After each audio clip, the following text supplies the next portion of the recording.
Hello students, हम chapter 12 को study कर रहे थे पार्लियामेंट्री सिस्टम। अपने इस लेक्चर में हम पढ़ेंगे reasons for adopting parliamentary system कि जो इंडियन गवर्नमेंट है उसके द्वारा पार्लियामेंट्री फॉर्म ऑफ गवर्नमेंट को क्यों यूज़ किया गया, उसको क्यों अडॉप्ट किया गया, इसके क्या क्या रीज़न्स से इसको अपने इस लेक्चर में समझेंगे। स्टूडेंट, जो हमारी कॉन्स्टिट्यूंट असेंबली है वहाँ पर जो डिफरेंट मेंबर्स थे उनके द्वारा रिक्वेस्ट की गई, उनके द्वारा प्ली दायर की गई कि जो इंडियन सिस्टम है, जो इंडियन गवर्नमेंट है, उसमें US presidential system of government को एप्लीकेबल बनाना चाहिए और जो पार्लियामेंट्री फॉर्म ऑफ गवर्नमेंट है उसको हटाना चाहिए। लेकिन जो हमारे कॉन्स्टिट्यूशन फ्रेमर्स थे, जो हमारे फाउंडिंग फादर्स थे, उन्होंने ब्रिटिश पार्लियामेंट्री सिस्टम को ही प्रेफरेंस दी और जो हमारे फाउंडिंग फादर्स थे, जो कॉन्स्टिट्यूशन मेकर्स थे, उन्होंने ब्रिटिश पार्लियामेंट्री सिस्टम को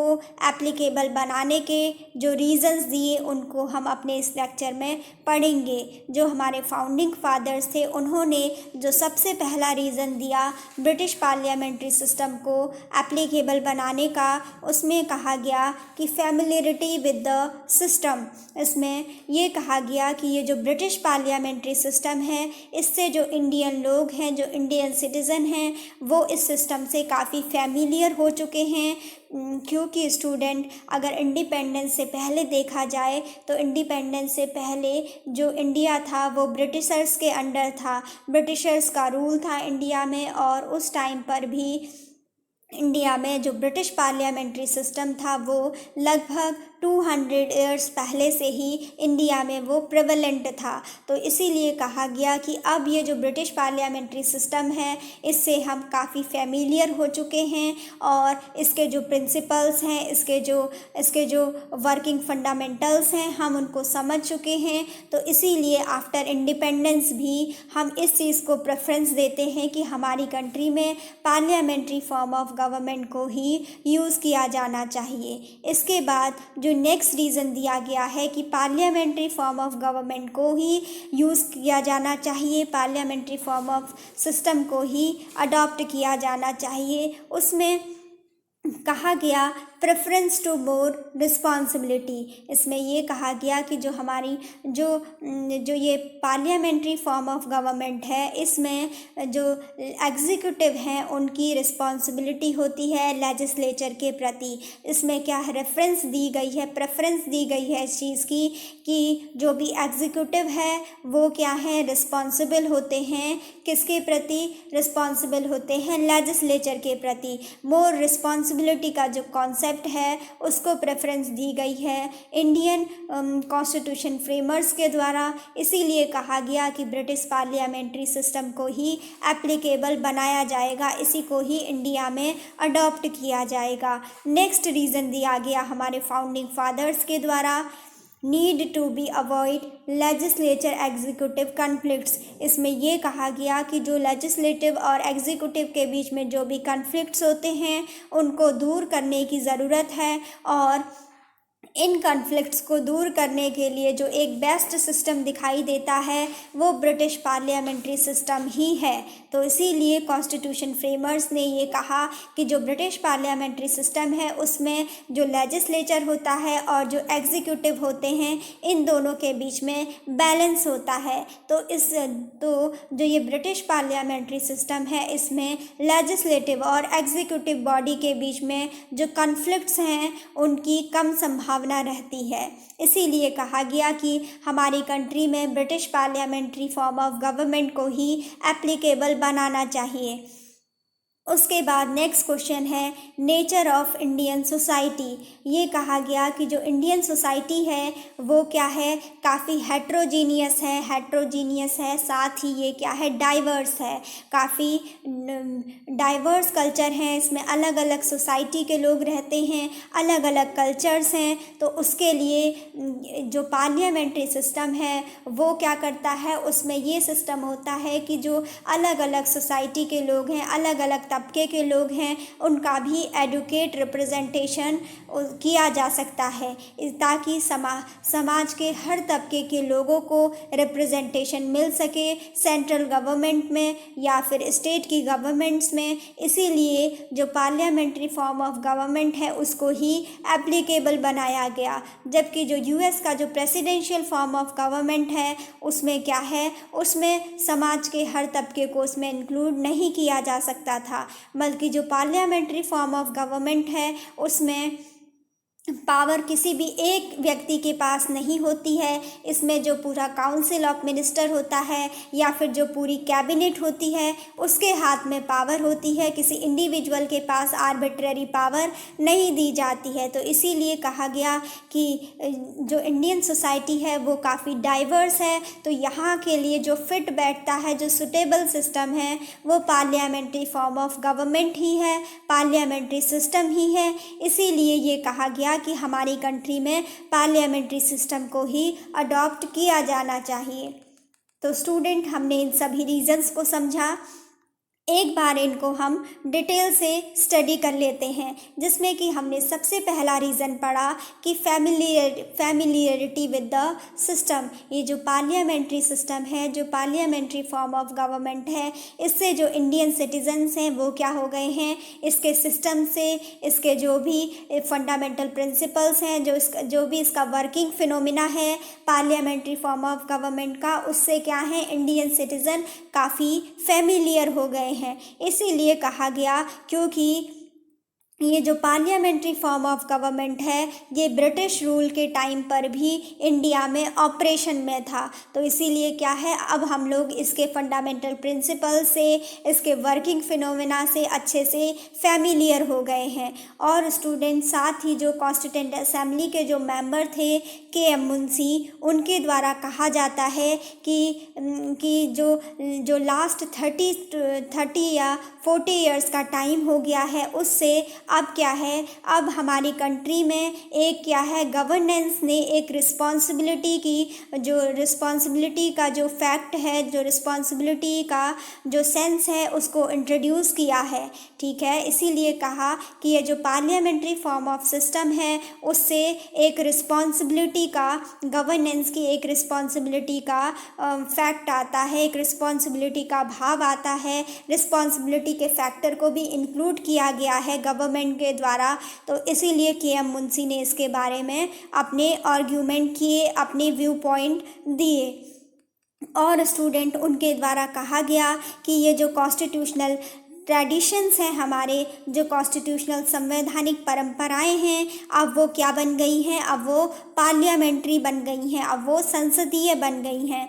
और के.एम. मुंशी कहते हैं कि अब हमें ये एक्सपीरियंस हो गया है कि अब जो ये पार्लियामेंट्री फॉर्म ऑफ गवर्नमेंट है ये हमारे लिए सुटेबल है, और इसमें जनता के लिए, जनता के प्रति कुछ रिस्पॉन्सिबिलिटीज़ भी गवर्नेंस में इंट्रोड्यूस की गई हैं। तो अब क्या करना चाहिए, हमने इस सिस्टम को एप्लीकेबल बनाना चाहिए, और अब हमने पीछे मुड़कर नहीं देखना चाहिए और किसी नए एक्सपीरियंस को नहीं लेना चाहिए। हमें इस पार्लियामेंट्री फॉर्म ऑफ गवर्नमेंट को ही एप्लीकेबल बनाना उचित रहेगा, ऐसा कॉन्स्टिट्यूएंट असेंबली के मेंबर के.एम. मुंशी के द्वारा कहा जाता है।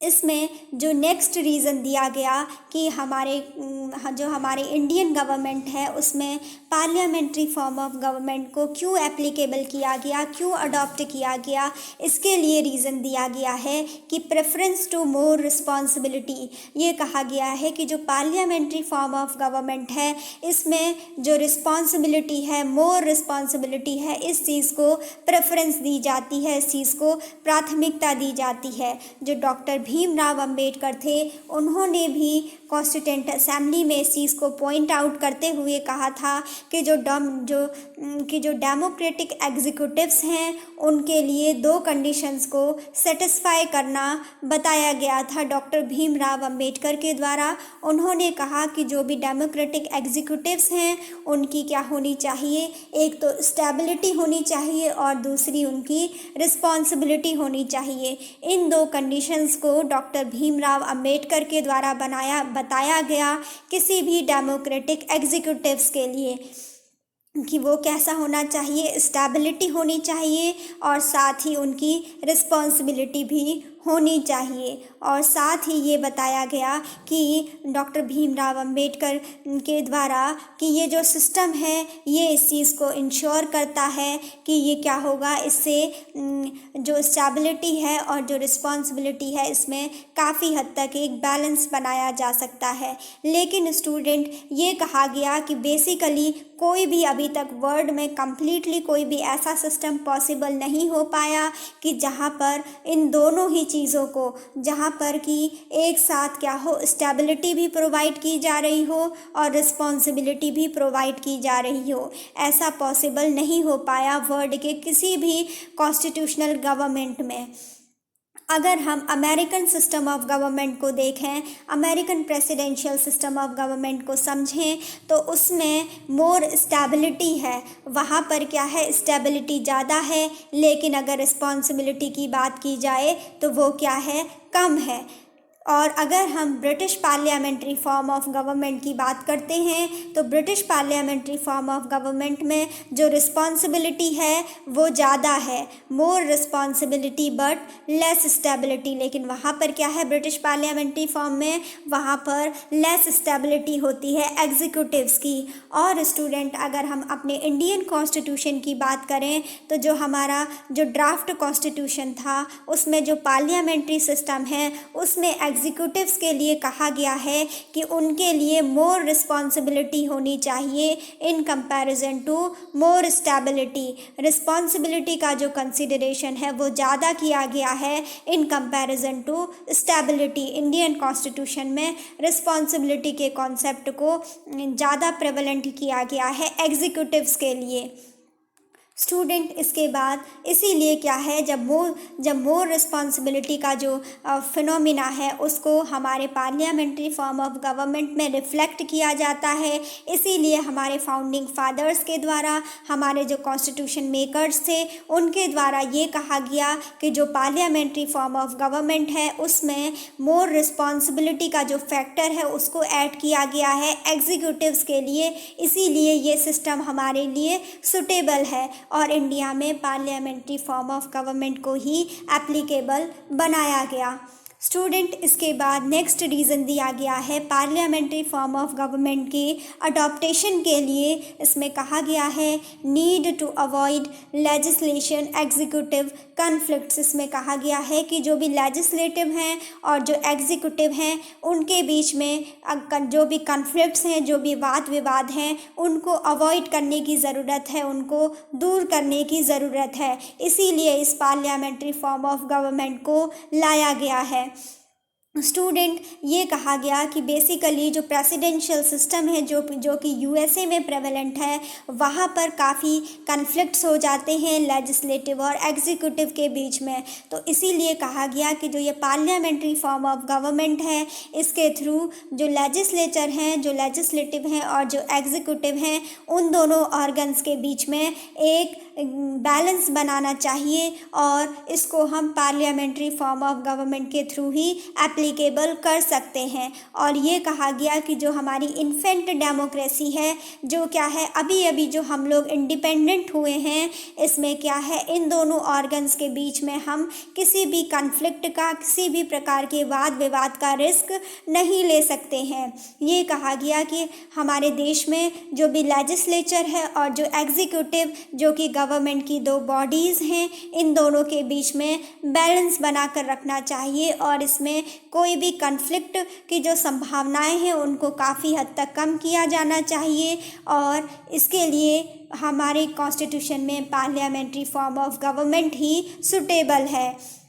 और उन्होंने कहा कि जो ये पार्लियामेंट्री फॉर्म ऑफ गवर्नमेंट है ये हमारी कंट्री में जो मैनीफोल्ड डेवलपमेंट है, यानी जो चहुमुखी विकास है, उसकी जो फंडामेंटल्स हैं उनको आगे बढ़ाते हैं। ये कहा गया कि जो ये पार्लियामेंट्री फॉर्म ऑफ गवर्नमेंट है ये हमारी कंट्री को हर तरीके से आगे बढ़ाती है, हर तरीके से हमारी कंट्री में डेवलपमेंट करती है। तो इसीलिए पार्लियामेंट्री फॉर्म ऑफ गवर्नमेंट को ही एप्लीकेबल बनाया गया।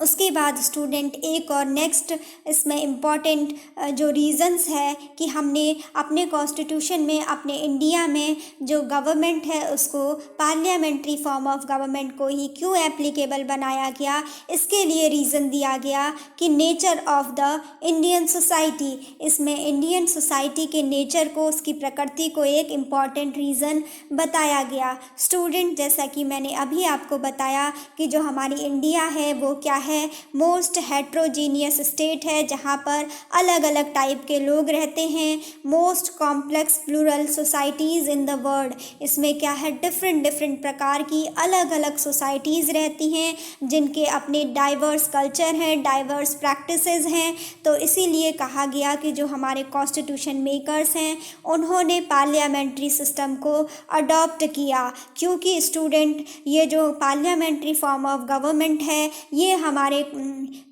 इंडिया के जो वेरियस सेक्शंस हैं, जो हमारे देश में अलग अलग इंटरेस्ट के लोग हैं, अलग अलग रीजन्स हैं, वहाँ के जो लोग हैं उन सभी लोगों को रिप्रेजेंटेशन दिया जा सके, एक बड़े स्तर पर रिप्रेजेंटेशन सभी लोगों का किया जा सके, ज़्यादा से ज़्यादा लोग क्या हों सोसाइटी के, डाइवर्स कल्चर के, हमारी इंडियन गवर्नमेंट को चलाने में उनका रिप्रेजेंटेशन हो। इस चीज़ को सुनिश्चित करने के लिए जो पार्लियामेंट्री फॉर्म ऑफ गवर्नमेंट है उसको अडॉप्ट किया गया, क्योंकि स्टूडेंट ये कहा गया कि ये जो हमारा जो डाइवर्स कल्चर है इसके लिए भी इसमें जब क्या होगा, अलग अलग कल्चर से लोग आएंगे, अलग अलग सोसाइटी से लोग आएंगे और वो गवर्नमेंट बनाएंगे, गवर्नमेंट में भी उनका रिप्रेजेंटेशन होगा। तो उससे हमारा जो इंडिया है वो क्या होगा, एक यूनाइटेड इंडिया का कॉन्सेप्ट बनेगा, जिससे कि क्या है, हमारी इंडिया की जो नेशनल स्पिरिट है वो मजबूत होगी और लोग क्या होंगे, आपस में एकता के भाव से रहेंगे, यूनाइटेड इंडिया के रूप में रहेंगे।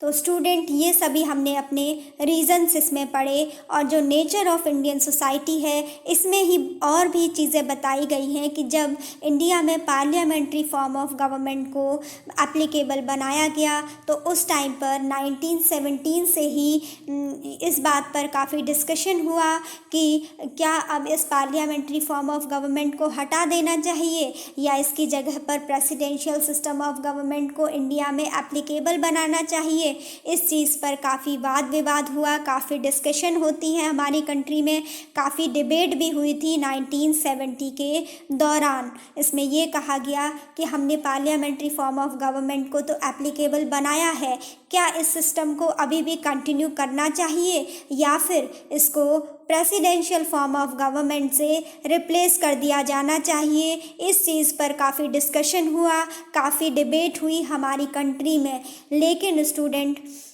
इस पर जब काफ़ी डिस्कशन होता है तो इस मैटर को पूरा कंसीडर करके इसके बारे में जो स्वर्ण सिंह कमेटी है वो अपनी रिपोर्ट देती है, वो जिसको कि कांग्रेस गवर्नमेंट के द्वारा 1975 में एस्टैब्लिश किया गया था, अपॉइंट किया गया था। तो स्वर्ण सिंह कमेटी इस मैटर में अपनी रिपोर्ट देती है और जो स्वर्ण सिंह कमेटी है उसके द्वारा बताया जाता है कि जो ये पार्लियामेंट्री सिस्टम ऑफ गवर्नमेंट है ये बहुत अच्छे तरीके से कंट्री में काम कर रही है और इसीलिए इसको किसी भी तरीके से प्रेसिडेंशियल फॉर्म ऑफ गवर्नमेंट से रिप्लेस करने की ज़रूरत नहीं है। तो स्वर्ण सिंह कमेटी ने इस चीज़ को बताया कि जो ये पार्लियामेंट्री फॉर्म ऑफ गवर्नमेंट है ये अपना उचित तरीके से काम कर रही है, सुटेबल तरीके से काम कर रही है और इसको प्रेसिडेंशियल सिस्टम ऑफ गवर्नमेंट से रिप्लेस करने की ज़रूरत नहीं है।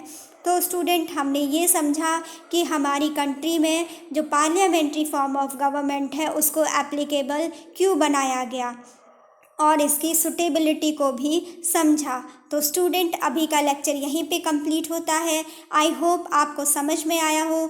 Thanks for watching.